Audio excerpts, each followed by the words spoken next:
ಸನ್ಮಾನ್ಯ ನಾಗೇಶ್ ಅವರು ಭಾರತೀಯ ಜನತಾ ಪಾರ್ಟಿಯನ್ನು ನಮ್ಮ ಸಂಘ ಪರಿವಾರದ ವಿಚಾರಧಾರೆಯಿಂದ ಬಂದು ತುಮಕೂರು ಜಿಲ್ಲೆಯಲ್ಲಿ ಪಕ್ಷವನ್ನು ಕಟ್ಟುವುದಕ್ಕೆ ರಾಜ್ಯದಾದ್ಯಂತ ಓಡಾಡಿ ಪಕ್ಷವನ್ನು ಕಟ್ಟುವುದಕ್ಕೆ ಶ್ರಮ ವಹಿಸಿದ್ದಾರೆ.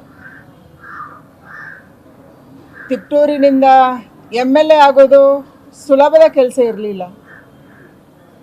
ಯಾಕಂದರೆ ಅತ್ಯಂತ ಹೆಚ್ಚು ಲಿಂಗಾಯತರು ಮತ್ತು ಬೇರೆ ಜಾತಿ ಇರುವಂಥ ಒಂದು ಕ್ಷೇತ್ರ ಅದು. ಆದರೂ ಕೂಡ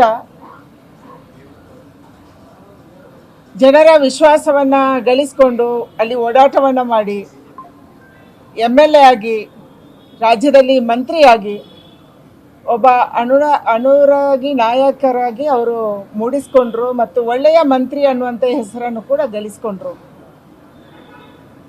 ತನಗೆ ಕೊಟ್ಟಿರುವಂಥ ಇಲಾಖೆಯಲ್ಲಿ ಒಂದು ಬದಲಾವಣೆಯನ್ನು ಮಾಡೋದಕ್ಕೆ ಪ್ರಯತ್ನವನ್ನು ಮಾಡಿದರು. ಇವತ್ತು ಅವರು ನಮ್ಮ ಜೊತೆ ಇಲ್ಲ. ತಿಪ್ಟೂರು ತಾಲೂಕಿನ ಮತ್ತು ತುಮಕೂರು ಜಿಲ್ಲೆಯ ನಾಯಕತ್ವಕ್ಕೆ ಒಂದು ದೊಡ್ಡ ಕೊರತೆ ಮತ್ತು ರಾಜ್ಯದ ನಾಯಕತ್ವಕ್ಕೆ ಒಂದು ದೊಡ್ಡ ಕೊರತೆ ಉಂಟಾಗಿದೆ. ನಾಗೇಶ್ ಅವರ ಕುಟುಂಬ ವರ್ಗಕ್ಕೆ ಈ ನೋವನ್ನು ಭರಿಸುವಂಥ ಶಕ್ತಿಯನ್ನು ಕೊಡಲಿ, ದೇವರು ಅವರಿಗೆ ಚಿರಶಾಂತಿಯನ್ನು ಕೊಡಲಿ. ಬಹಳ ದುಃಖ ಆಗಿದೆ ನಮ್ಮೆಲ್ಲರಿಗೂ. ರಾಜಕಾರಣದಲ್ಲಿ ಹಲವಾರು ವರ್ಷ ರಾಜಕಾರಣ ಮಾಡೋದು ನಾವು ಕಾಣ್ತೀವಿ, ಆದರೆ ಬಹಳ ಚಿಕ್ಕ ವಯಸ್ಸಲ್ಲಿ ರಾಜಕಾರಣಕ್ಕೆ ಚಿಕ್ಕ ವಯಸ್ಸು ಅಂತ ನಮಗೆ ಅನಿಸುತ್ತೆ. ಆ ವಯಸ್ಸಲ್ಲಿ ಅವರು ಕಳೆದ ಒಂದು 3 ವರ್ಷದಿಂದ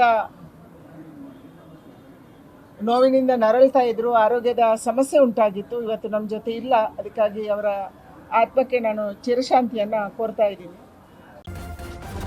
ನ್ಯೂಸ್ ಫಸ್ಟ್ ನಿರ್ಭೀತಿಯಿಂದ ನಿಮ್ಮ ಪರವಾಗಿ.